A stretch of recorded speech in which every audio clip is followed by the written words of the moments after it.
El destacado sociólogo dominicano Pablo Amariñez, junto a su colega mexicano Nayar López Castellanos, han escrito un reciente libro sobre la región caribeña. Se titula Geopolítica del intervencionismo estadounidense en el Gran Caribe. En él parten del criterio de que el Gran Caribe, como toda región, es una construcción social, intelectual, teórica e identitaria.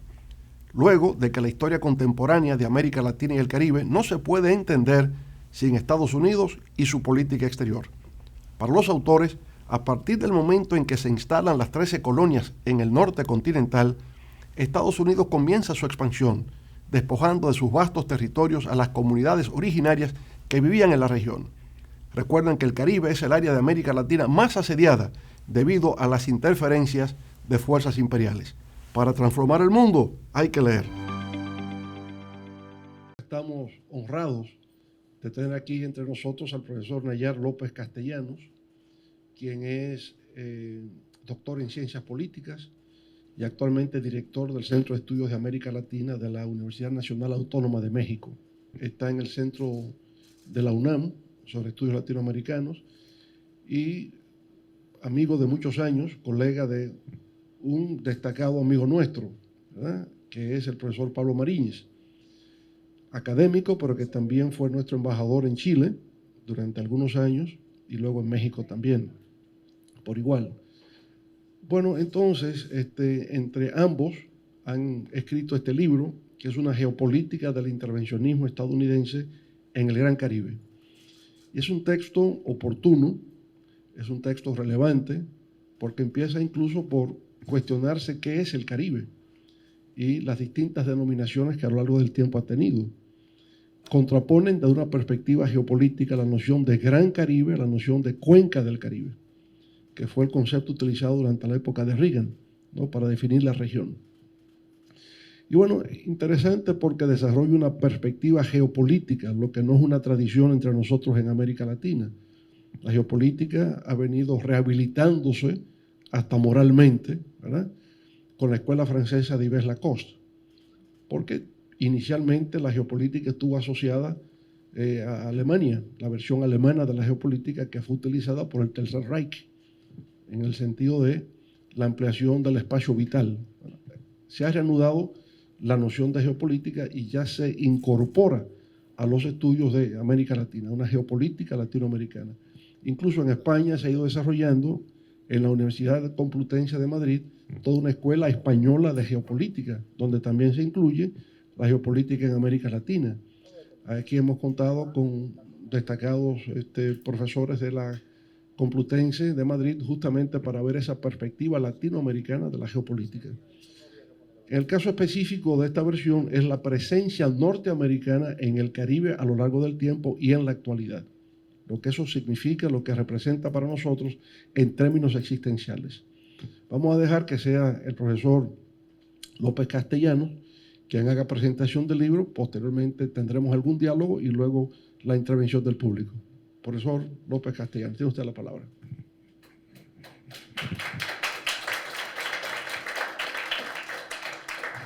Bueno, pues muchas gracias, presidente Fernández, por tener este tiempo, por el interés de haber abordado y conocido de esta obra que escribimos con el profesor Pablo Amariñez, que en efecto fue embajador del Público Dominicano en nuestro país durante un buen tiempo, y además un profesor de los principales especialistas en los temas del Caribe en la UNAM, en nuestra casa de estudios, en la Facultad de Ciencias Políticas y Sociales en particular, y dentro del marco de un proyecto de investigación que desarrollamos en la universidad en torno a la geopolítica y a las características de lo que hemos estado coincidiendo y trabajando con la lógica del Gran Caribe, con el concepto de Gran Caribe, que es una región integrada, bueno, por 25 países independientes y más de 20 territorios de diferente carácter neocolonial que persisten en nuestra región inmediata, ubicando obviamente pues los países centroamericanos, a Venezuela, Colombia y México, ¿no?, la parte caribeña de todos estos países. Pues decidimos tomar la iniciativa, digamos, de reflexionar alrededor de lo que ha significado el intervencionismo de Estados Unidos en la región, ¿no?, entendiendo que no podemos explicar nuestra propia historia contemporánea, digamos, ¿no? Sin el papel preponderante y hegemónico que Estados Unidos ha tenido en la región. Y bueno, todos nuestros países hemos, en algún punto de la historia, en algún momento del pasado y del muy presente, ¿no?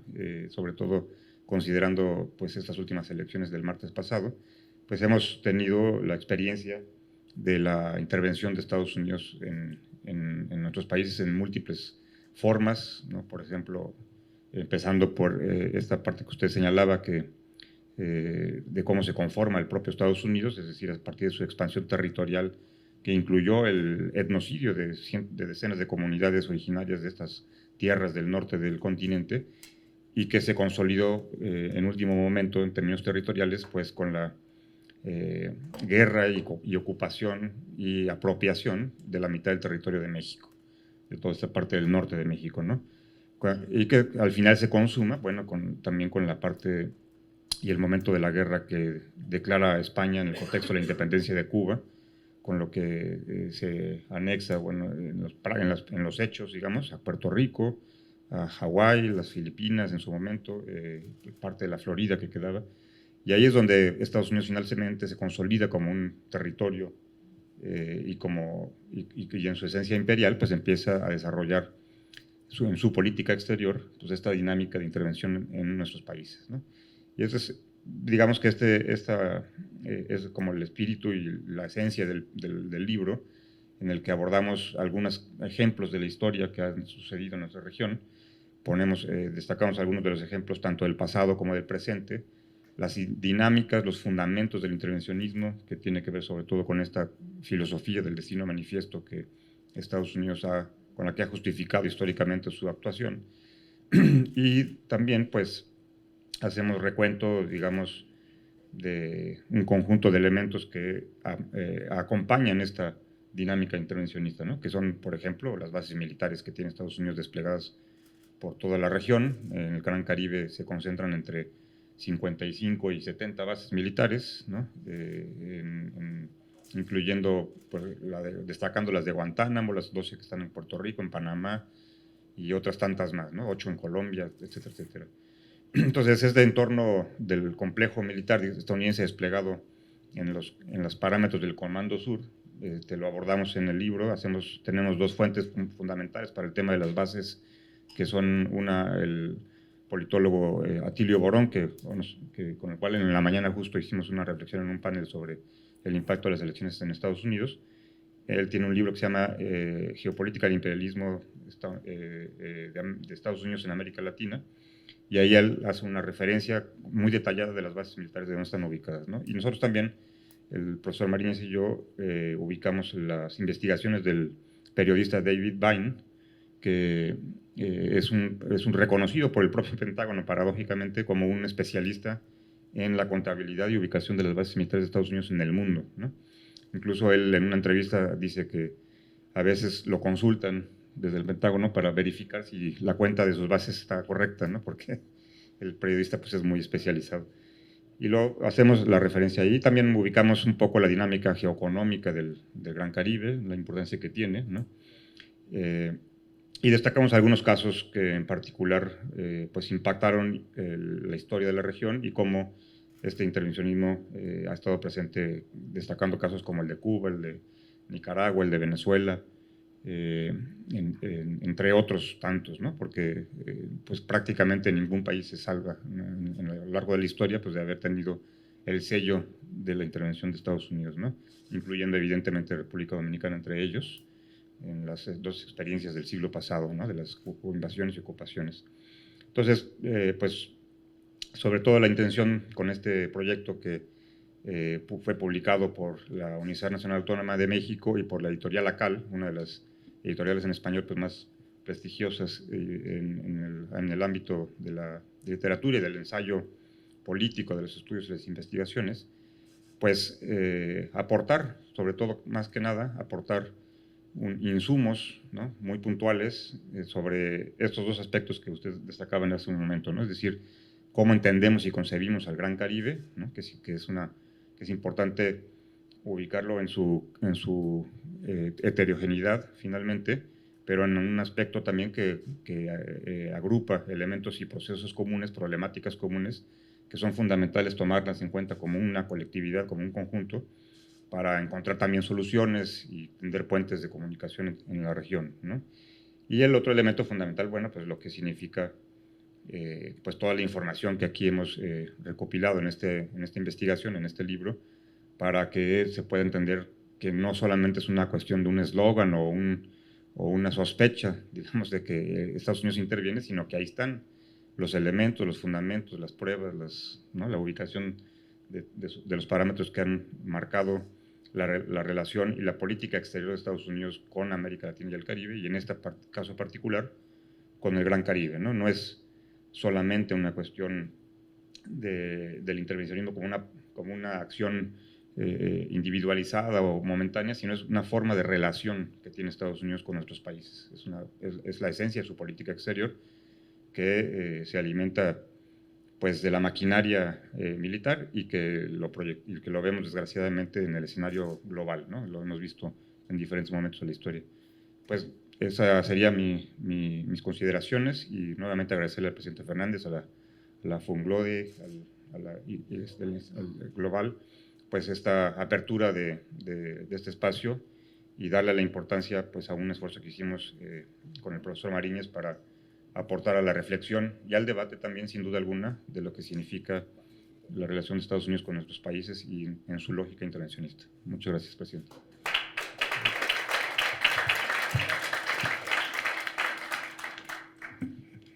Bueno, empezamos el diálogo ahora, ¿verdad? Y yo quisiera primero abordarle sobre el tema de lo que podríamos llamar como una especie de crisis de identidad del Caribe, empezando por su nombre. En el siglo XIX le llamaban las Antillas. Hostos hablaba de la Confederación de las Antillas. Martí hablaba de las Antillas, de nuestra América, pero las Antillas. Luego nos referimos al Caribe como tal, a las Indias Occidentales, West Indies. Se habla de la cuenca del Caribe, hablamos del Gran Caribe, pero también, ¿qué incluye eso? Hablamos de un Caribe insular. Laura insiste en el Caribe insular, pero entonces ese Caribe insular ya no es el Gran Caribe, sería solamente las islas del Caribe, ¿verdad? Pero el Gran Caribe incluye a Centroamérica, va a incluir a Guatemala, El Salvador, Honduras, Nicaragua, El Salvador también, pero dicen que por contagio. Da al Pacífico, pero por contagio, no se puede quedar fuera. Entonces, los centroamericanos no quieren que se les llame que son caribeños. Los centroamericanos construyen su identidad centroamericana. Hablamos de Colombia, Cartagena de Indias, Barranquilla, pero en Colombia ni siquiera se le llama eso el Caribe, dicen el Atlántico. Los colombianos, las costas del Atlántico, no se refieren al Caribe. Entonces, bueno, ¿cómo se podrá asumir la noción de Gran Caribe cuando muchos de nuestros compatriotas de la patria grande no asumen la idea de ser caribeños, sino soy centroamericano? Los mexicanos no se consideran que son del Caribe, son mexicanos, ¿verdad? Entonces, vemos ahí como una especie de crisis de identidad a partir de qué es lo que somos: West Indies, Indias Occidentales, antillanos, caribeños, Gran Caribe, Cuenca del Caribe. ¿Qué es lo que somos? Sí, una pequeña reflexión ahí, compartiendo esta complejidad, digamos, del entorno de la región, y retomando a quien ustedes conocen mucho mejor que yo, evidentemente a Juan Bosch, que decía todo el Gran Caribe es aquello que toca el Mar Caribe, ¿no? Y en ese sentido, en efecto, El Salvador podría no estar incluido, pero está considerado siempre en esa lógica parte de esta ruta geográfica, y incluso con la propia cartografía nos damos cuenta de este elemento común. Pero sí hay ciertas identidades, en efecto, no todos se reivindican como tal, pero por ejemplo en México, en la península de Yucatán, se habla del Caribe mexicano, ¿no? O sea, sobre todo esta parte más de Cancún, de Tulum, de toda esta región que tiene su sello muy turístico, pero que se le considera y se le nombra como el Caribe mexicano. En la parte, por ejemplo, de Honduras también es el Caribe hondureño, se le nombra así como tal, todo lo que da con el Mar Caribe. Y, y el propio caso de Nicaragua, aunque en efecto se le llama la costa atlántica de Nicaragua, ¿no? por el Océano Atlántico, pero se identifica también como su parte caribeña. Costa Rica tiene esta parte de Puerto Limón en la parte caribeña, se reivindica también como la parte caribeña. En la propia Venezuela se habla mucho de la identidad caribeña y hay iniciativas que usted evidentemente vivió como tal con el papel de Venezuela en la lógica de la integración, como Petrocaribe, por ejemplo, ¿no? Entonces hay otros elementos que ahí han estado presentes que van como consolidando esta idea del Gran Caribe y referentes más conceptuales como Williams, que también aportó la reflexión, pues le dan esa connotación, ¿no? Entonces en efecto tiene sus contradicciones, tiene sus enormes diferencias sin duda alguna y sí, tal vez un caso que sería más paradigmático en ese sentido es el de México mismo, ¿no? Es decir, porque México además tiene grandes contrastes de forma interna, ¿no? No hay mucha o consolidada identidad entre quienes viven en el centro, el sur y el norte de México, y entonces en ciertas nociones pues dicen qué es eso de México y el Caribe, ¿no? ¿Qué es eso de México y su Caribe? Sobre todo pues quienes no están identificados o no tienen esa noción de identidad con la región más caribeña de México, que sí la hay, que se comparten muchas dinámicas, ¿no? Uno está en Mérida, por ejemplo, y siente que está uno en una ciudad, ahora que he conocido un poco más Santo Domingo, como La Habana, tienen similitudes en su propia esencia, ¿no? Bueno, fruto de esa frontera imperial a que hizo referencia Juan Bosch, ¿verdad?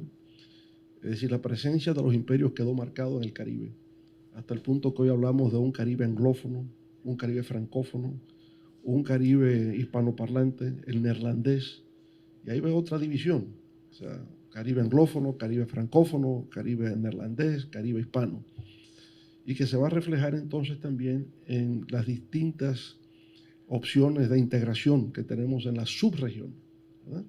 Porque tenemos entonces CARICOM, pero República Dominicana no ha sido admitida en CARICOM porque somos muy grandes, igual con Cuba.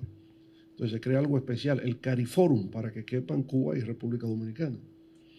Pero luego, para poder ampliar esto, hay que crear la Asociación de Estados del Caribe, aún más.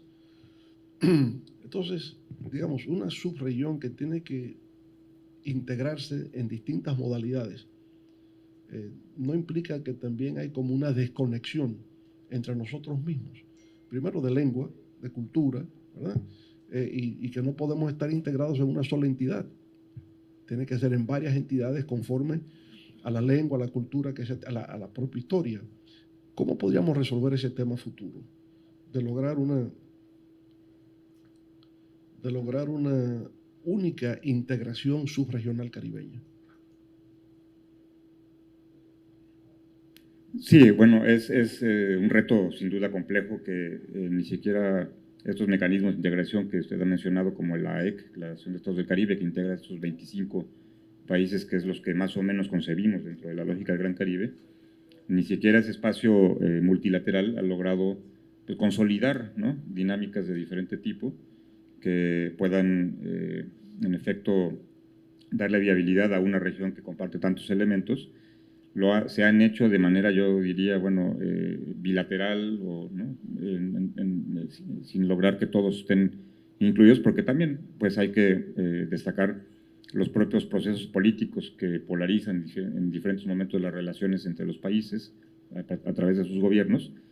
Pero lo que sí es interesante es que ha ido en cierto sentido creciendo la noción del Gran Caribe, porque se encuentran estos puntos que identifican, por ejemplo, problemáticas como el tema de la migración, ¿no? Que es una región que atraviesa todo esto. El propio, hace un momento que hacían mención del tema de la violencia y del crimen organizado, que también ha consolidado los espacios de la región del Gran Caribe como propios, ¿no? Para sus operaciones y desplazamientos, pero yo creo que la forma en que pudiéramos tal vez imaginar una consolidación más profunda de esta noción de Gran Caribe, pues tiene que ver con compartir experiencias y soluciones a problemáticas comunes, ¿no? y aprovechar más lo que significa compartir una región de esta naturaleza para plantearse la disminución de las asimetrías y la lógica de la cooperación, que yo creo que como un elemento común del sur global, digamos, debería de aprovecharse más estos espacios geográficos, ¿no?, comunes. Hay un elemento geopolítico interesante, sin embargo, que se da en estas islas del Caribe, porque por una parte, Francia tiene los llamados departamentos de ultramar. Y está Guadalupe, Martinica, que se consideran como una extensión de Francia. Y por tanto, las personas que viven en Guadalupe o viven en Martinica son ciudadanos europeos. Van a Europa y se considera que son europeos. Está el British Commonwealth, ¿no?, la Comunidad Británica de Naciones, Jamaica, Trinidad y Tobago. Entonces, ellos están vinculados a la Comunidad Británica de Naciones. O sea, el jefe de Estado es el rey Charles. Usted llega a Jamaica y ¿quién es el jefe del Estado? King Charles, ¿no? Una cosa que resulta extraño en el siglo XXI, donde se ha logrado plena independencia de los estados latinoamericanos, que todavía estén atados. Ahora, recientemente en Dominica se inició una etapa donde reivindican la independencia plena en Dominica. Ahora, alguna gente no lo va a aceptar por el hecho de que pierden la categoría, el estatus de ser ciudadanos europeos, que es un poco más a lo que pasa con Puerto Rico, el estatus de Estado libre asociado de Puerto Rico. Entonces, mucha gente, aunque la independencia, el movimiento independentista va ganando terreno, sobre todo en los últimos tiempos, y quizás por el abandono que han visto de parte de la metrópolis, lo cierto es que a alguna gente la idea de perder la ciudadanía norteamericana le afecta, le preocupa. Entonces, tenemos esa realidad, ¿no?, en el Caribe, estados independientes así propiamente, bueno, República Dominicana, Haití, Cuba, pero el resto están vinculadas a estrategias internacionales, ¿no?, departamentos de ultramar, la Comunidad Británica de Naciones, y vinculado a Holanda, los neerlandeses vinculados a Holanda. Es decir, Curazao, Bonaire, también son ciudadanos europeos. Hay una heterogeneidad que se da en esta parte del mundo, mientras que nosotros estamos más vinculados a Estados Unidos. Y una relación con España que se mantiene muy, muy firme, muy sólida, pero es Estados Unidos. Entonces también hay ahí una diversidad de aspectos, ¿verdad?, a pesar de que estamos en el mismo escenario. En fin, no sé cómo interpreta esta abigarrada relación internacional. Sí, no, sin duda estos elementos que usted señala son fundamentales para entender esa diversidad que identifica a la región y la complejidad, en efecto, de reivindicar una soberanía a cambio de perder, por decirlo entre comillas, ¿no?, privilegios, diríamos, o diferencias sustanciales que pueden hacer una realidad diferente, ¿no?, en la lógica, por ejemplo, de una condición de una ciudadanía europea o estadounidense, pues sí marca, ¿no?, y ha influido incluso en el caso de Puerto Rico en los momentos álgidos de los referéndums, de seguir o no perteneciendo a Estados Unidos, de buscar una soberanía plena. Esta condición pues ha influido sin duda alguna y ha sido objeto de opinión por los que se han expresado de una u otra manera, ¿no? Pero en este sentido pues sí es un tema que genera grandes debates, el tema de la colonialidad, no solamente en un sentido más conceptual, en lo que se ha ido profundizando en los últimos años, sino también en cómo pensar un mundo en el que todavía existan los últimos resquicios del colonialismo que tanto daño causó, sobre todo al sur global, históricamente hablando, ¿no? Y en efecto tener todavía esta condición de por ejemplo, bueno, las lógicas monárquicas europeas que se mantienen, como en el caso de España, esta disputa incluso que reciente que ha existido con México, que si pide o no perdón por lo que hizo en la conquista, ¿no? Y las voces más conservadoras desde España que dicen que tendríamos que agradecerles, ¿no?, porque aquí éramos salvajes, cuando había civilizaciones como los mayas que tuvieron tanta proyección de futuro, ¿no? ¿no? Entonces, todas estas condiciones pues, son elementos que también van impactando, digamos, en qué tanto alcance y qué tanta profundidad requieren las soberanías y ejercerlas por la vía de los hechos. Y, por ejemplo, lo que inició Dominica también, pues es un paso de avanzada, diríamos, ¿no? Desde esta visión de la integración y la soberanía de los países. Ahora, lo interesante que resulta es que no ha sido solamente la presencia de Estados Unidos como imperio, otros imperios también, y están presentes en el día de hoy. O sea, Francia, el imperio francés, el imperio inglés, el imperio de los Países Bajos han estado presentes. Y es a partir de 1898, como ustedes destacan en el libro, con la guerra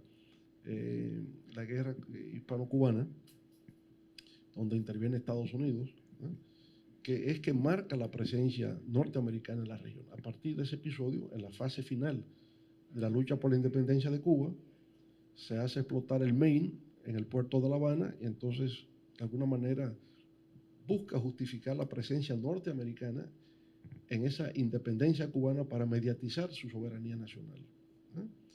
Bueno, y a partir de ahí entonces está el hecho de que digamos, Cuba con su independencia, pero ya está la presencia norteamericana, es cuando pasa a ser lo de Puerto Rico también, lo de las Filipinas, etcétera, ¿no? Que Estados Unidos ya no opera dentro del marco de su territorio, la expansión territorial original, sino que ahora también tiene una presencia imperial.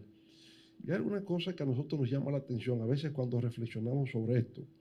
Por ejemplo, este año, aquí en República Dominicana, conmemoramos, no sé si decir celebramos, la desocupación de la primera ocupación militar norteamericana, de 1916 a 1924. Se cumplen 100 años, ahora, en este año, 100 años de la salida de las tropas norteamericanas. En Haití fue en el 1934, fueron 10 años después. Ahora uno se pregunta, ¿y por qué fueron aquellas intervenciones? O sea, exactamente, es verdad que en República Dominicana había un desorden, en un país que estaba en estado caótico, anárquico, no había estabilidad política, había deudas, ciertamente. Las deudas se contrajeron inicialmente con Europa. Luego hubo una especie de cesión de deudas a empresas financieras norteamericanas, pero que simultáneamente una intervención en Haití en el 1915, República Dominicana en 1916, Nicaragua más o menos cercano por ahí, todo esto ocupado. Algunos le han llamado la diplomacia del dólar, pero exactamente qué motivó a Estados Unidos a estas intervenciones múltiples en tan poco tiempo. Bueno, en esa época que también ubicando, digamos, que Estados Unidos siempre ha tenido nombrado a sus lógicas de intervención de acuerdo a las circunstancias tanto regionales como mundiales, y esta época de estas intervenciones que en efecto llevaron a la ocupación, por ejemplo, en el caso de Nicaragua, de 1916 a 1933, con la salida finalmente de las tropas invasoras, en gran medida a raíz de la lucha que Sandino encabezó en Nicaragua con su ejército defensor de la soberanía nacional,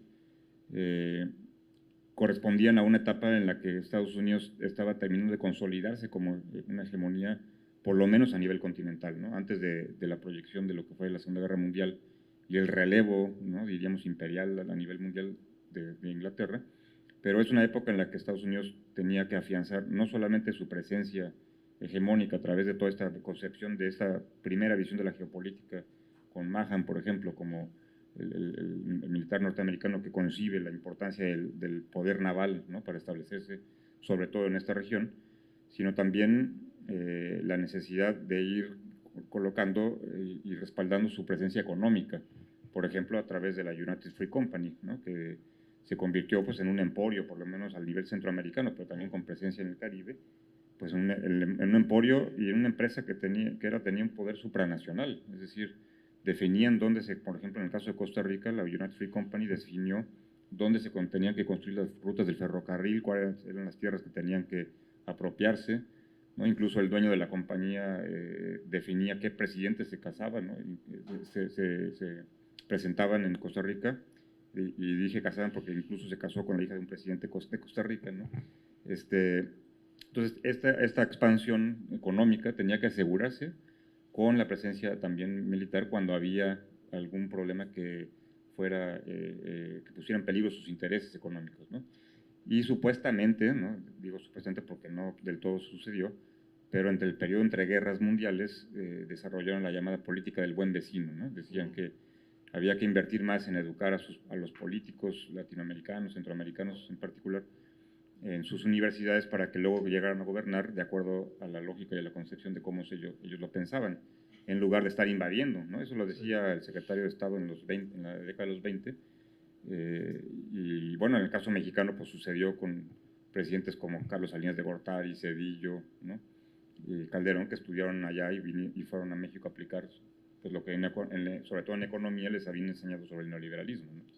Entonces se van repitiendo estrategias con el tiempo, pero en esa época que usted menciona en particular, pues sí, la necesidad de ir desplegando formas hegemónicas de actuar a través de las invasiones fue una característica que marcó todo el siglo XX hasta que con la última invasión, que fue la de Panamá en el 89, pues se acabó toda esta etapa del desembarco de marines, ¿no? Sí.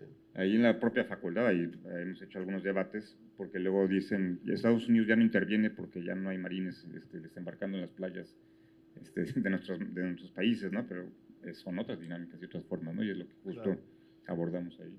Es interesante ver quizás esos cambios que se van dando, ¿no? Una primera etapa, como hemos dicho, empezando por Haití, 1915, nosotros 16, Nicaragua en el 16.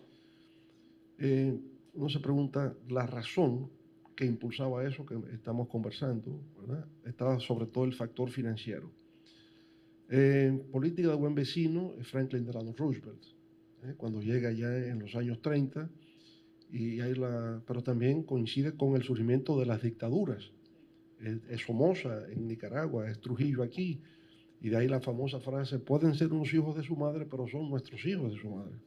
Es decir, protegemos a los dictadores, ¿verdad? Yo creo que resulta más clara la presencia norteamericana en la post-Segunda Guerra Mundial, porque la post-Segunda Guerra Mundial ya es Guerra Fría y se trata de la aplicación de la política de contención de Truman, que en el fondo es el anticomunismo. Entonces ahí sí ya Estados Unidos hay una racionalidad más clara de por qué interviene y qué procura, ¿no? Evitar que países de América Latina, digamos, sean intervenidas, sean influidas por la corriente comunista. Y yo creo que eso se consolida más con el triunfo de la Revolución Cubana. Con la Revolución Cubana hay una reafirmación mayor de que nuestra política es evitar que el comunismo llegue a la región. Y el mejor laboratorio para ver eso después de la Revolución Cubana fue República Dominicana.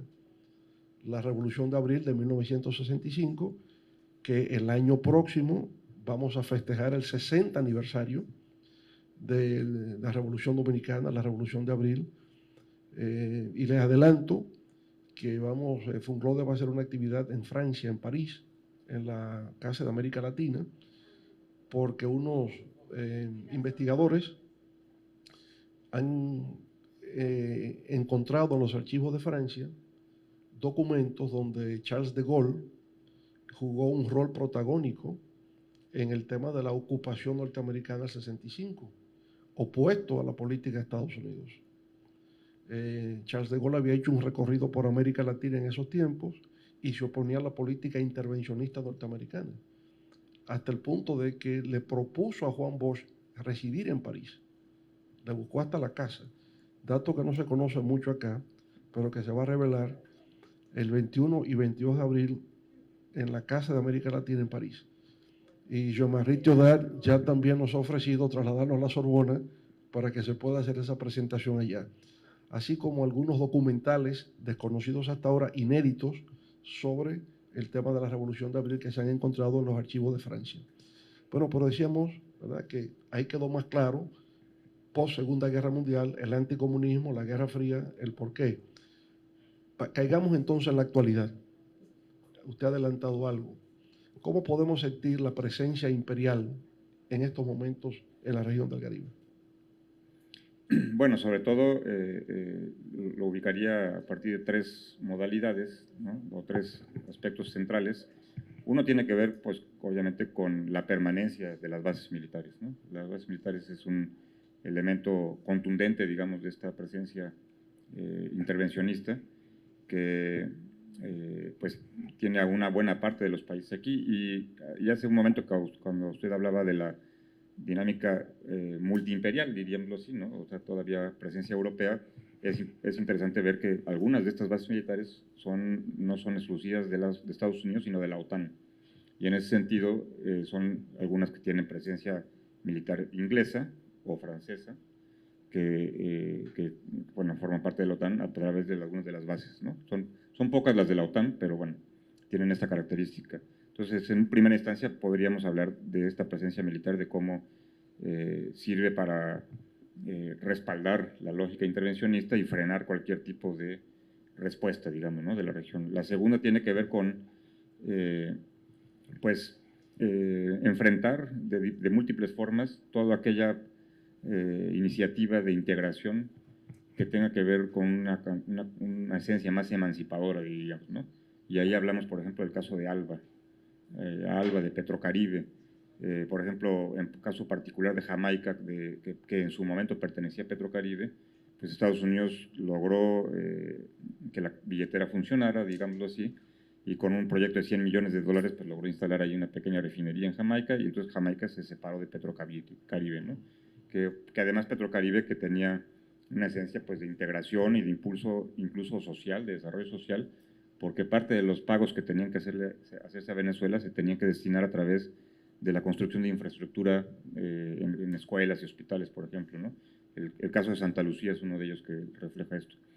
Y también, sin duda, esta ofensiva contra los proyectos de integración pues va de la mano, obviamente, de los proyectos de gobierno, de toda esta oleada de gobiernos progresistas, que tiene que ver pues con la lógica de la cooperación, ¿no? Y ahí destaca mucho, lo decimos ahí en el libro y en alguna otra publicación que también yo he realizado, de lo que significa la cooperación de Cuba con la región del Caribe, ¿no? En particular, todo lo que tiene que ver con las vacunas, con las políticas de enfrentar el riesgo ante los desastres naturales como los huracanes, de las vacunas en la época ya de la pandemia, ¿no? Más reciente.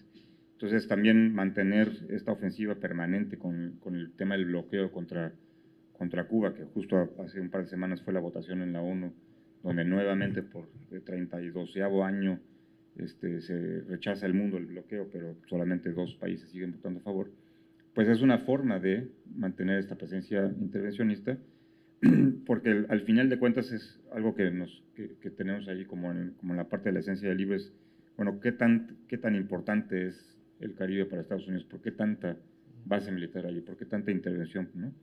Y usted lo dijo hace un momento, pues en la lógica esto que planteaba Bosch, pues es una barrera imperial, ¿no? Entonces, el conjunto de países que está en esta región, pues tienen una importancia geopolítica, porque pocos tienen recursos naturales de gran relevancia, digamos, bueno, Venezuela es la principal reserva de petróleo en el mundo, ¿no?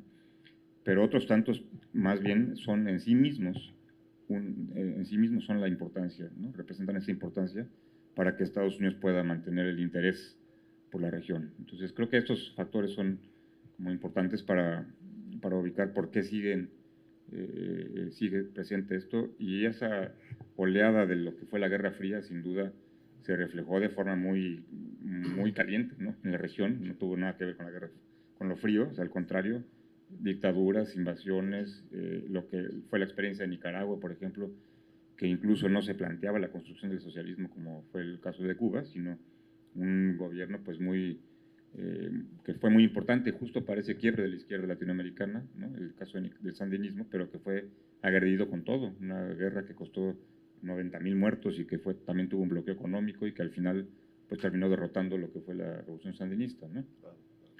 Bueno, vamos a dar la oportunidad ahora para que puedan participar las personas del público, así que los que deseen intervenir, alguna pregunta.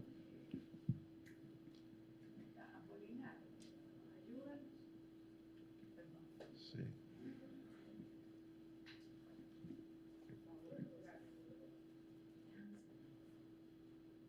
¿Se pueden identificar, por favor, cuando tomen la palabra?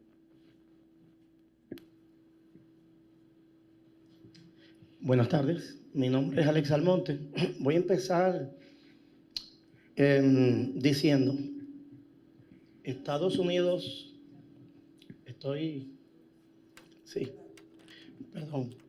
Estados Unidos es uno de nuestros principales socios comerciales.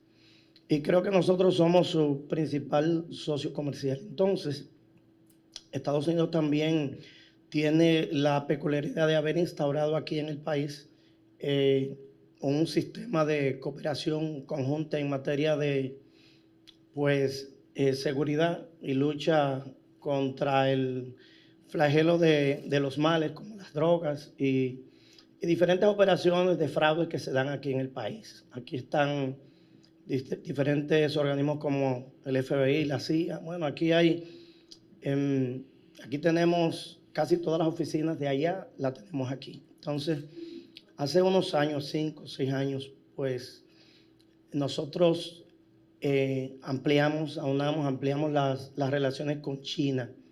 Se empezó a modo de un chisme, se empezó una especie de réplica una especie se armó un chisme con Estados Unidos, o sea, ellos aparentemente se sintieron mal por el comienzo de las relaciones o el engrandecimiento de las relaciones pues con China y entonces nosotros hoy día podemos ver que tenemos negocios chinos aquí y las relaciones con China pues van viendo en popa y no sé, quería, doctor Castellano, hacer la pregunta de continuar nosotros ampliando las relaciones con China. ¿Cómo usted cree que sería la reacción de los norteamericanos respecto a nosotros? Porque actualmente con ellos tenemos bastante buenas relaciones comerciales. Muy bien, gracias. Seguimos con Diomedes. Para que nos pueda responder en bloque. Muy bien, gracias. Bueno, sí, saludos. Sobre el Caribe, que no se sabe, es decir, se está buscando todavía el nombre preciso, habrá que seguir en eso. Y tiene que ver eso con el hecho de que tal como se planteó, el Caribe fue en la presencia de los imperios. Entonces, cada imperio, el holandés, el inglés, el francés, cada uno tenía sus islas, ¿no? Y el español incluso. Entonces, se ha planteado aquí también, se habló de la fragmentación del Caribe. Entonces, la fragmentación se da a partir de la relación con sus imperios. Es decir, entonces, por eso se mantuvo siempre, que aunque en la realidad la riqueza grande del Caribe está en su diversidad. Es decir, tanto la presencia europea como africana y también local. Entonces, de ahí se da ese tema. Incluso ayer había una conferencia en la Pucamaima de Juan Villoro, el intelectual mexicano, y se hablaba sobre el Caribe. Él era el reloj del Caribe. Entonces, él decía que en México al Caribe se le llama, no se le señala como en las islas, sino que es el Caribe orilla a México. Orilla, se está en la orilla, llega hasta la orilla. Entonces, realmente ese problema creo que parte, Laura, del desafío que hay definir eso, efectivamente. Buscarle una definición, y eso creo que es un desafío para lograr una unificación y lograr un nombre. Entonces, es esa parte. Y lo otro, en relación a las intervenciones, empezó en América Latina esas intervenciones, ¿no?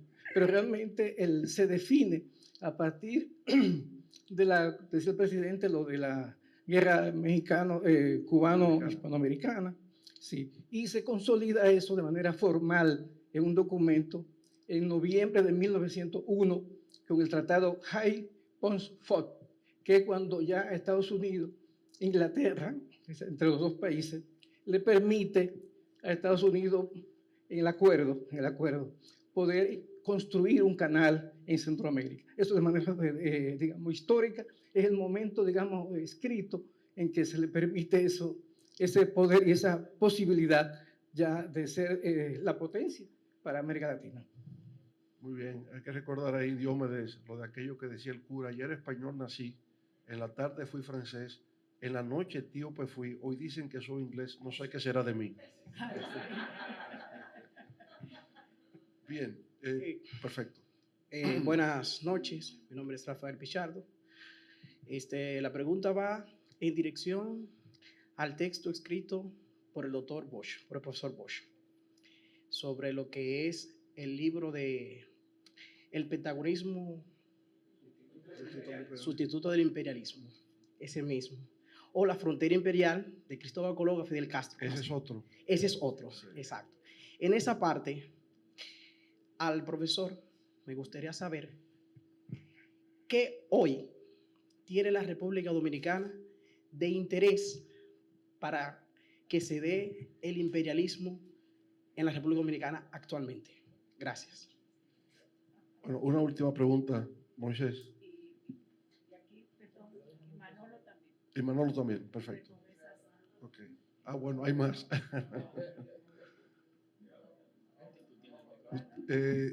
Moisés, vamos a hacer lo siguiente, que el profesor responda a las 3 primeras, porque después se nos olvida qué fue lo que preguntaron.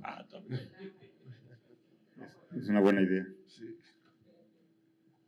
Entonces, bueno, la primer planteamiento y pregunta que tiene que ver con el tema de China, ¿no? De las relaciones con China. Bueno, el principal rival, evidentemente, no estoy diciendo algo nuevo, en la preocupación de Estados Unidos, pues se llama China, ¿no? Digo, también Rusia, pero China está en un sentido amplio. El crecimiento enorme de China que ha tenido en este siglo, con su consolidación económica como potencia mundial, es indudable. Y su presencia en América Latina y el Caribe también, ¿no? Es decir, si en ese libro de Atilio Borón que comentaba yo hace rato, señala ahí lo que caracteriza a cualquier imperio en su fase final, digamos, es el nivel de agresividad que pueda tener con con el entorno geográfico más inmediato, ¿no? Y entonces el crecimiento económico de China y su presencia en la región, que se ha disparado en estos 25 años del siglo que estamos viviendo, pues desborda los números. Es decir, no recuerdo, ahí lo hacemos un poco la mención en la parte del libro, pero de 50,000 millones de dólares a 500,000 millones de dólares ha ido creciendo la relación comercial y las inversiones de China en América Latina y el Caribe en particular, ¿no? Entonces, esto refleja obviamente además pues las modificaciones de la geopolítica mundial en el sentido de lo que fue la lógica unipolar que Estados Unidos pretendía establecer en su contexto una vez acabada la Guerra Fría y desaparecía la Unión Soviética, pero China ha ido rompiendo esto con gran dinamismo, y la gran diferencia de China, como digo, también es una potencia económica, algunos también la ubican como una lógica imperial, es que China no anda poniendo bases militares en otras regiones del mundo, no se mete con los gobiernos, ¿no? Con los que tiene relación de todas las tendencias políticas que podamos imaginar a nivel mundial. Le interesa lo que puedan comerciar, ¿no? Lo que puedan intercambiar, lo que puedan invertir y todo lo que ello les deja de beneficio en múltiples campos, ¿no?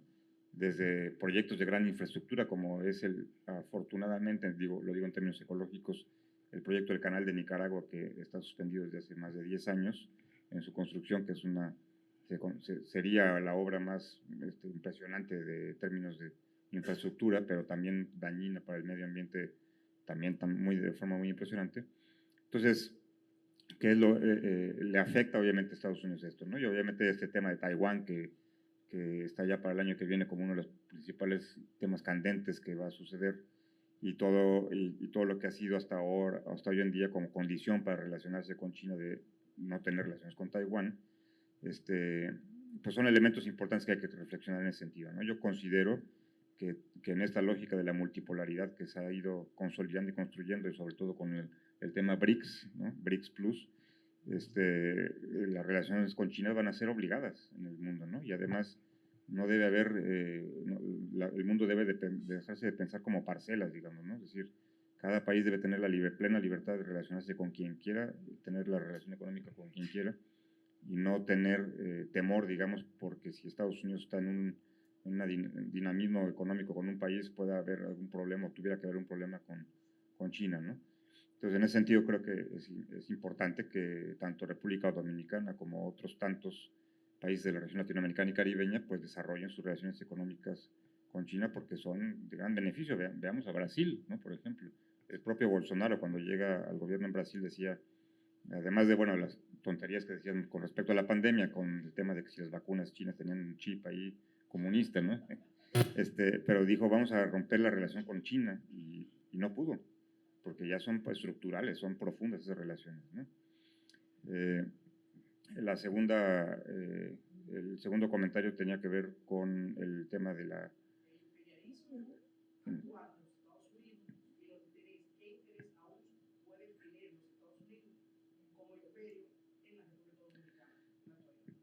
Sí, bueno, digamos que en esa lógica, en la lógica intervencionista, imperialista, todo país que pueda representar un peligro para sus intereses, pues potencialmente puede ser una víctima, digámoslo, víctima en ese sentido, digamos, ¿no? Es decir, puede ser un objetivo para Estados Unidos, ¿no? Sin duda, lo fundamental para la potencia son sus intereses económicos, ¿no? Y el grado, digamos, de peligro que pueda representar para actuar de forma concreta en la intervención, pues tiene que ver qué tanto en peligro se ponen sus intereses, ¿no? Y cómo, además, un país puede jugar geopolíticamente en la región, ¿no?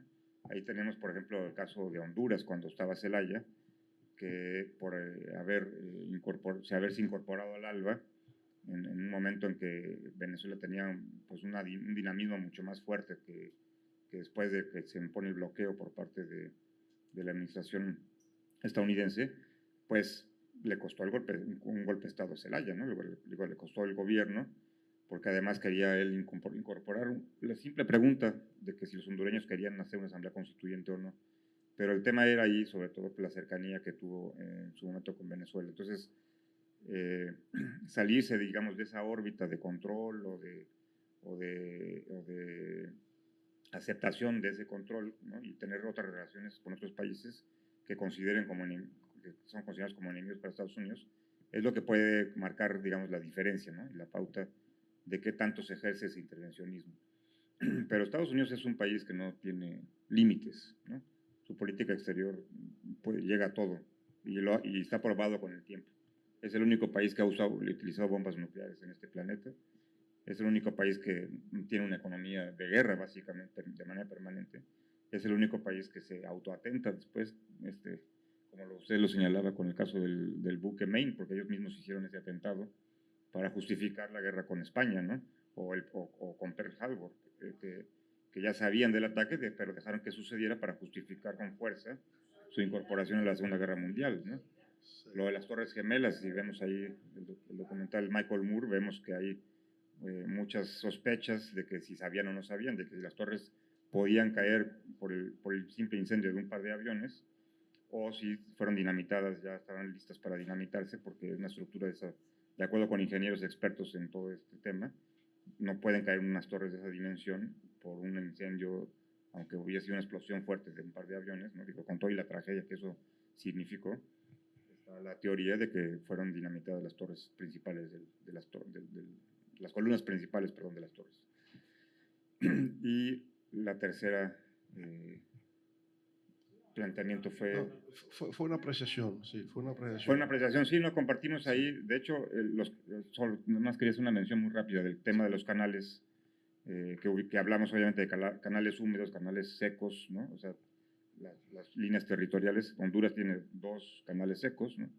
Está este tema del canal de Nicaragua, pero en su momento nada más recordar en términos de historia lo que fue el Tratado Maclean-Ocampo, en el caso mexicano, ¿no? Que, Benito Juárez fue uno de los principales, un referente, digamos, de los presidentes mexicanos muy reconocidos y queridos en nuestro país, pero tuvo ese pequeño detalle ahí en su legado político de haber permitido la firma del Tratado Maclean-Ocampo, que no entró en vigor, afortunadamente, porque si no tendríamos pues una especie de Guantánamo en nuestro istmo de Tehuantepec. Eso significaba, ese tratado implicaba la cesión del territorio de ese paso interoceánico a Estados Unidos de manera indefinida, como es el caso de Guantánamo. Es decir, muchas veces nos preguntamos por qué Guantánamo sigue siendo esa parte ocupada por una base militar estadounidense, pues porque resulta que en la enmienda Platt que se le impuso a Cuba en la Constitución del 1904, pues se decía que hasta que las dos partes estén de acuerdo en que se deje de rentar ese territorio será que se entregue. Pero como hay una parte que nunca quiere hacerlo, no lo va a hacer, pues ahí seguirá Guantánamo de por vida, ¿no? El McLean Ocampo, ese tratado implicaba eso, ¿no? Los ingleses estuvieron en la costa atlántica de Nicaragua porque querían construir un canal de Nicaragua. Es decir, siempre fue de objeto de gran interés esos pasos interoceánicos y hasta ahorita, bueno, el único que existe es en términos marítimos, el canal de Panamá, ¿no? Manolo. Perdón, pero Moisés, sí. Buenas tardes, presidente Fernández, y al profesor Nayar López, y a usted, la rectora Josefina Pimentel, por tan importante conversatorio que se realizó en el día de hoy y por la exposición y el lanzamiento de ese libro también importantísimo. Acotando lo que usted decía, presidente Fernández, en la región del Caribe existe el CARICOM, el CARIFORO y la Asociación de Estados Caribeños, ¿verdad?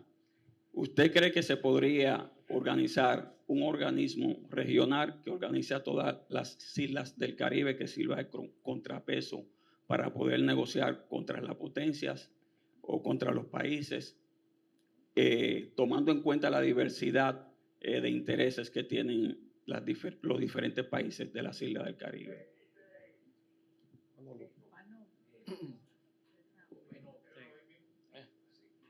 Yo tomé nota, ¿eh?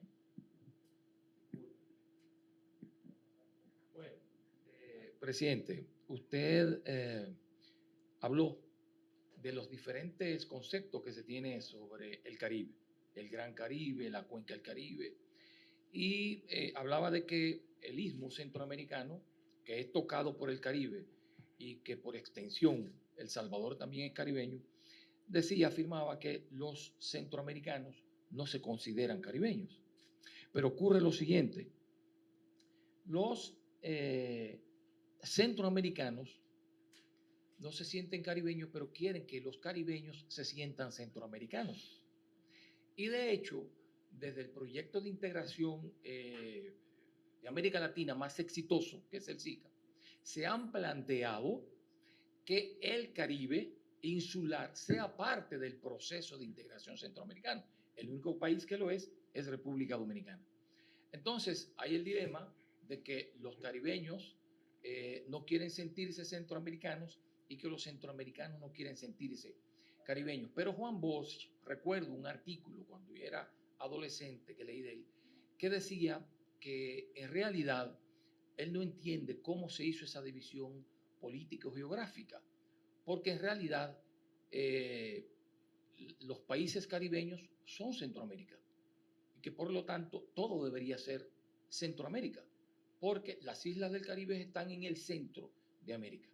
Eso, ¿verdad? Planteándolo de acuerdo al dilema que se está dando de si Centroamérica o si el Caribe.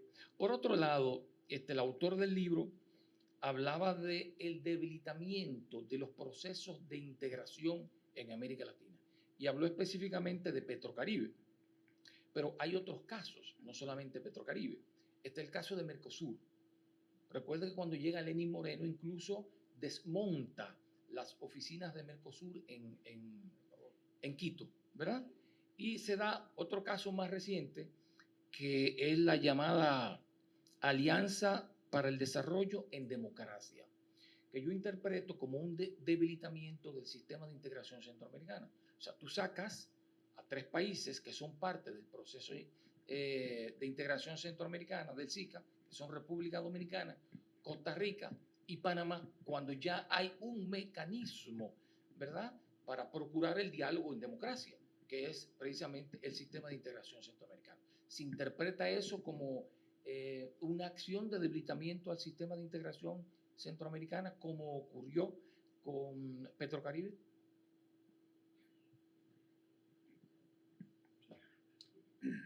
Bueno, en la primer planteamiento, la pregunta que hace, diría que en realidad pues muchos de estos mecanismos de integración, que medio respondo también como el segundo planteamiento, tienen que ver, son sujetos frágiles, digamos, de la rotación de gobiernos y de posturas políticas de los gobiernos, ¿no? En el caso, por ejemplo, de UNASUR, que es al que se refería, no necesariamente Mercosur, porque las oficinas de UNASUR estaban en Quito, son las que desmontan, UNASUR que desapareció, básicamente, ¿no? Que formalmente quedan integrados todavía, creo que Venezuela y Guyana, creo que son los únicos, y Surinam, creo que son los únicos 3 que quedan ahí integrados en UNASUR, en la formalidad. Pero ahí influyó mucho, pues, no solamente la ofensiva que Estados Unidos desplegó contra los mecanismos de integración, porque UNASUR jugó un papel fundamental en las dinámicas de Sudamérica, ¿no? Siendo puente de diálogo cuando había conflictos, como por ejemplo entre Venezuela y Colombia en su momento. Entonces, a lo que voy finalmente con estos dos planteamientos es que los mecanismos de integración deben de sobrepasar la coyuntura de los gobiernos nacionales, ¿no? Es decir, en su fortaleza podría radicar y ser sujeta de un mayor dinamismo y una proyección mucho más integradora en el ámbito económico, comercial, político, etcétera, etcétera, si tuviera una fuerza más estructurada, digamos, no sé si, por ejemplo, en las propias constituciones como tal, ¿no? Pensando un poco en la dinámica de lo que es la Unión Europea en términos concretos, ¿no? La Unión Europea tiene ese nivel de consolidación de integración porque se convierte en una sola región con los intereses comunes que podamos o no estar de acuerdo con ellos, pero que giran alrededor de esa lógica, respetando el carácter nacional de cada uno de los países, ¿no? Entonces, por ejemplo, la EC o la CELAC son organismos multilaterales que podrían tener una fuerza mucho mayor si se les diera el peso que correspondiera, ¿no? Y de esa forma podrían enfrentar, digamos, las adversidades que significan pues el peso de las grandes potencias como Estados Unidos, ¿no? En términos económicos, políticos. Y esta lógica podrá darse no solamente si tiene esa consolidación estructural en las constituciones que rebase la fuerza o la determinación de un gobierno, como por ejemplo que cuando Bolsonaro suspendió a Brasil de sus actividades en la CELAC, por ejemplo, ¿no? Sino que también las propias sociedades, los pueblos, digamos, tuvieran un mayor peso en los mecanismos de integración para también defender, en su caso, los beneficios que estos pueden tener, ¿no? Imaginemos, cuando la CELAC estuvo a cargo de México, en el reciente gobierno de Andrés Manuel López Obrador, Ebrard, que fue el canciller en esa administración, tuvo una idea que quedó en eso, una idea, en un discurso, de hacer una agencia latinoamericana espacial, ¿no? Para no depender de la NASA, digamos, en ese terreno tan importante, ¿no? Tan complejo, pero tan importante, pero quedó en eso, en una simple idea, ¿no? Pero imaginemos que la CELAC pudiera consolidarse tanto que pudiéramos generar un espacio de lo que yo más rescato del ALBA, de la experiencia de ALBA, que pudiéramos generar, por ejemplo, este tema de las vacunas, de la Operación Milagro, esta operación que en 10 minutos se devuelve la vista, ¿no? Que se ha hecho de manera gratuita tanto por Cuba como por Venezuela y que le ha favorecido a más de 6, 7 millones de personas. Cuando en el gobierno de Fox fueron por lo menos 10 aviones de mexicanos a Caracas a operarse de forma gratuita con todos sus pasajeros con problemas de haber perdido la visión, ¿no? Imaginemos que la CELAC pudiera desplegar una política social de esta naturaleza, ¿qué tanto beneficio tendría, ¿no? En el terreno de la investigación científica, en el terreno de las vacunas, por ejemplo, que se pudiera compartir toda esta experiencia que Cuba tiene con las vacunas, que fue el único país del sur global que hizo sus propias vacunas, ¿no? Para no depender o rompiendo la dependencia de las maquinarias y los monopolios de la salud que existen con Pfizer, por imaginarme una, ¿no?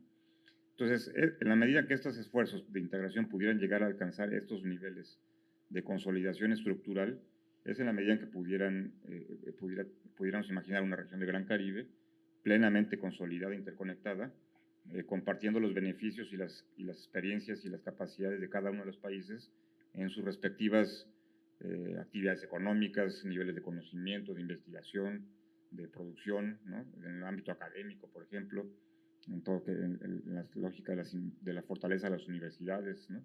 Etcétera, etcétera. Entonces, yo creo que en ese terreno sería importante esto, ¿no? Y en la integración centroamericana, que además, en efecto, es sólida, ¿no? mucha tradición y además pionera a nivel mundial, ¿no? Porque finalmente, por lo que fue en su momento el mercado común centroamericano, o primero que Europa, y la ODECA, la Organización de Estados Centroamericanos, que también surgió en la década de los 50, pues son experiencias de carácter muy interesante, además en las cuales República Dominicana ha sido partícipe muy concreto en lo que fue, en lo que es el SICA, lo que es el Plan Puebla-Panamá, renombrado Proyecto Mesoamérica, lo que el propio DR-CAFTA, ¿no? Que también existe como mecanismos de integración que tienen sus diferencias, obviamente, ¿no? Pero creo que Centroamérica sí es, en ese sentido, pues un referente para conocer con mayor profundidad lo que significa la integración, ¿no? Sí. Bueno, no hay más preguntas, creo que hemos terminado ahí. Hay una final, sí, sí.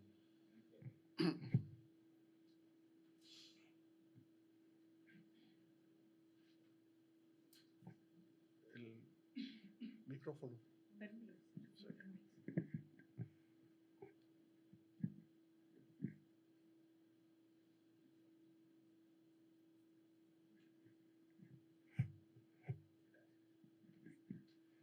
Buenas tardes, Miguel Ángel Cordero de este lado.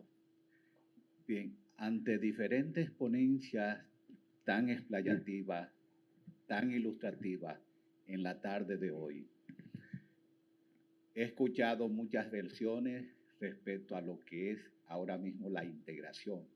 La integración que prácticamente la disimilitud de esa integración está fundamentada dentro del contexto geopolítico de lo que son los estados, tanto a nivel local, regional como global. Y esa disimilitud que existe a lo interno de los estados, esa misma disimilitud se da a nivel regional y a nivel local, lo que hace difícil un proceso de integración político en primer lugar y en segundo lugar económico. La misma Unión Europea como tal ahora mismo es una bomba de tiempo. Su proceso de integración está siendo cuestionado desde una óptica política y hasta económica, y por eso vimos el Brexit y un posible Frexit y otros posibles exit más.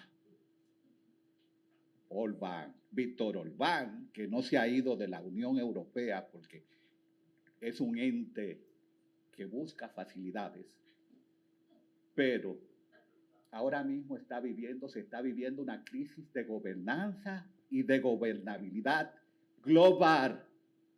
Y ese estadio de falta de gobernanza y de gobernabilidad, ante la cual una gran teoría de un pensador y profesor de la Universidad de Harvard, Joseph Nye, su teoría de la interdependencia compleja, genera todavía un esquema aún mayor de incertidumbre mediante la cual los estados, aún se agrupen, no gozan de un sistema autárquico, de autosuficiencia, y por lo tanto no pueden ser determinantes en su proceso de toma de decisiones local, regional y hasta global. Entonces, en ese sentido, mi pregunta está enmarcada de la siguiente manera.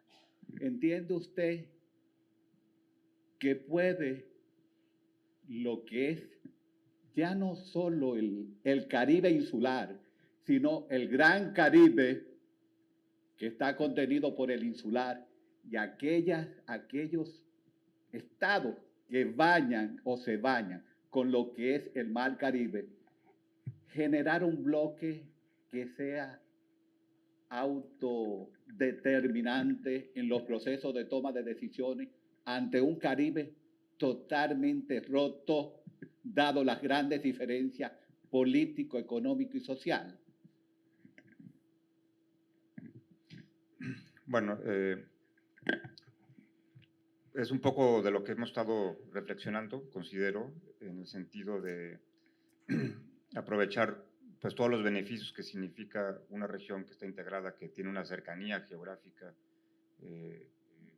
evidente a pesar de las diferencias que pueden existir, ¿no? Es decir, si pensáramos en este nivel de cooperación que yo hablaba hace un momento, podríamos entender que independientemente de las diferencias culturales, como decía el presidente Fernández, de idiomas, de lenguas, de costumbres, de dinámicas, incluso deportivas, ¿no? En los sistemas políticos. Hay en esta gran región, en la región del Gran Caribe, hay sistemas de parlamentarios, de regímenes parlamentarios o presidencialistas o intermedios, ¿no? Es decir, con toda la diferencia que existe en el Gran Caribe, que también es parte de lo que le da esa riqueza, ¿no? Como región, podemos pensar en dinámicas de integración que no solamente puedan fortalecer la región como tal frente a todos los actores internacionales, sino insertarse en esta lógica de la multipolaridad, porque lo que a este mundo le urge, digamos, es romper estas hegemonías que se han consolidado a lo largo del tiempo a partir de una lógica multipolar en donde todos los actores tienen una voz, todos los actores tienen un peso, todos los actores realmente tienen un voto, ¿no? Independientemente de sus dimensiones demográficas, de su lugar en el mundo, de sus características naturales en términos de sus recursos. Y entonces la región del Gran Caribe en este sentido pueda pues, tener una voz propia en el concierto internacional a partir de fortalezas que puedan ir consolidando, ¿no? Como tal. Y creo que hay experiencias que respaldan esta necesidad, digamos, que como región puedan fortalecer, ¿no? Para concluir, creo que la última intervención nos invita a desarrollar una perspectiva de qué es lo que está ocurriendo, ¿verdad? Yo diría, la integración regional latinoamericana está en crisis.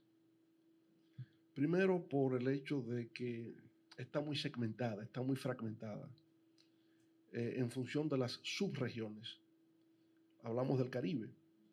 Hay un concepto que se utiliza en el texto que no lo tratamos, que es el Caribe ampliado. La noción de Caribe ampliado.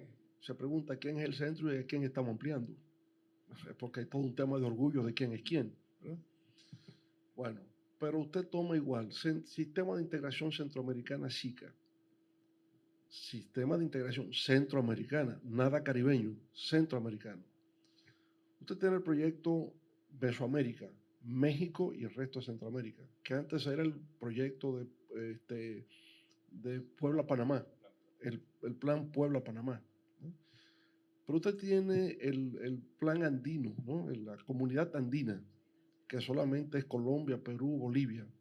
Usted tiene el cono sur, que son entonces Argentina, Chile, Uruguay, Paraguay.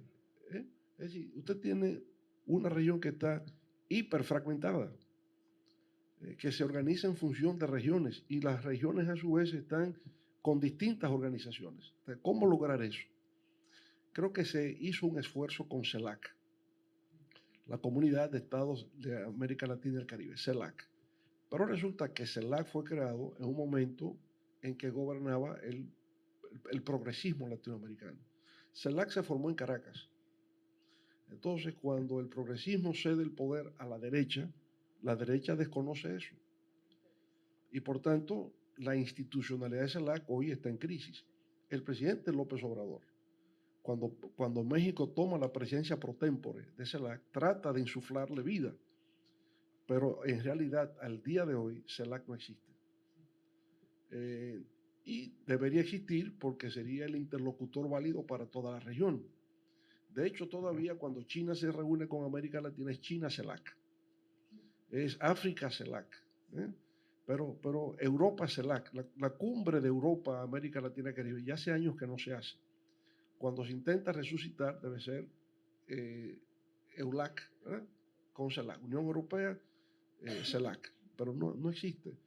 Entonces estamos en una crisis gravísima en América Latina de esta fragmentación y por tanto, al no tener una real integración latinoamericana, como región estamos siendo irrelevantes a nivel de escala global. América Latina no existe porque es cada uno de los países aparte.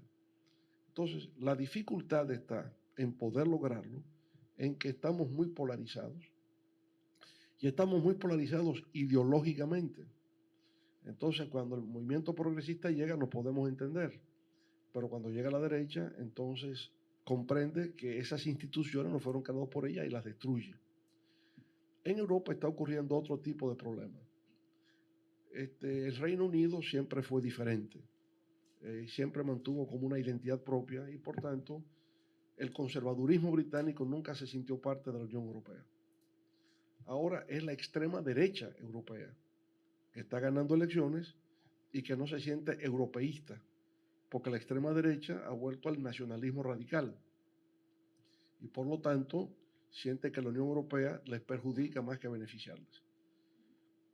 Es difícil en América Latina concebir un proyecto de integración tipo Unión Europea, porque la integración política implica cesión de soberanía para cedérsela a una entidad supranacional, como en este caso es la Unión Europea. O sea, en República Dominicana no se concibe que si hay una integración latinoamericana, nosotros cedamos la soberanía nacional dominicana a esa entidad supranacional que sería CELAC y que nos represente políticamente a nivel mundial. Inconcebible. Aquí sería inconcebible. Nadie daría apoyo a una situación como esa. Y me imagino que en otros países por igual. Puede haber intercambios, relaciones comerciales, podemos tener intercambios a nivel de las universidades, ¿verdad? A nivel de la ciencia, la tecnología, la innovación, pero decir que se cedió soberanía para un proyecto común, eso es imposible. Eso es utopía. Entonces, lo que sí entiendo que pudiera rescatarse, CELAC pudiera rescatarse, pero entendiéndolo como un proyecto que no responde a ideologías ni a gobiernos de turno. Desde el punto de vista administrativo, CELAC no debe ser solamente una cumbre que se celebra periódicamente, tiene que tener una sede. UNASUR en ese sentido fue más eficiente que CELAC. Con la sede que tenía en Quito, se reunían los ministros de Educación, los ministros de Salud, los ministros de Seguridad y Defensa, se reunían periódicamente.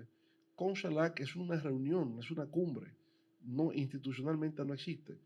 Pero por otra parte, también la mala idea de que CELAC se creó para eliminar la OEA. Y no, la OEA también tiene que existir, tiene su propio espacio, porque a pesar de la presencia de Estados Unidos en la región, se necesita el diálogo permanente con Estados Unidos. O sea, Estados Unidos existe, no lo podemos ignorar. Y es mejor que dialoguemos a que nos intervengan. Entonces, la OEA está para eso, si bien es cierto que la OEA no siempre ha jugado el papel de independencia, autonomía que debe jugar, en algunos casos sí. Cuando estuvo nuestro amigo chileno, que estuvo muchos años en México, José Miguel Insulza, hubo un cierto distanciamiento con las políticas norteamericanas en la OEA, o sea, que puede ser, no es Almagro, esta es otra realidad, es otra cosa. Va a depender de quién sea el secretario general, muchas veces depende de eso. Aunque obviamente la OEA se creó en el marco de la Guerra Fría, esto es una institución del 1948, cuando se crean instituciones, ¿verdad?, que puedan alinear a América Latina con los intereses occidentales frente a la Guerra Fría. El TIAR, el Tratado de Integración de Asistencia Recíproca, la parte militar y de defensa, se creó en esa época. Entonces, yo, para concluir, no quiero tomarle más tiempo, sé que hay otras actividades. Creo que hay un déficit regional en el sentido de lograr alguna vinculación que empiece por lo comercial, que empiece por las inversiones, que empiece por crear vínculos entre las universidades, en la ciencia, en la tecnología, en la educación, en la innovación. Todo esto puede ser objeto. A veces siento también que en la región queremos ir más allá de nuestras propias posibilidades. El tema nuestro no es competir con la NASA, porque no podemos competir con la NASA. Eso es imposible. Ahora podemos crear seguridad alimentaria, podemos crear seguridad ciudadana, podemos hacer esas cosas básicas que mejoran la calidad de vida en la región. Y yo creo que se podrá lograr, pero hay que crear una conciencia post-ideológica, ¿no? Y que sea el interés común latinoamericano. Profesor López Castellanos, muchas gracias por haber compartido con nosotros en el día de hoy. Nuestros saludos al profesor Pablo Amariñez, que se quedó en México, y gracias a ustedes por su presencia y por su apoyo a esta iniciativa de Estudios del Caribe. Muchas gracias y buenas tardes. Muchas gracias.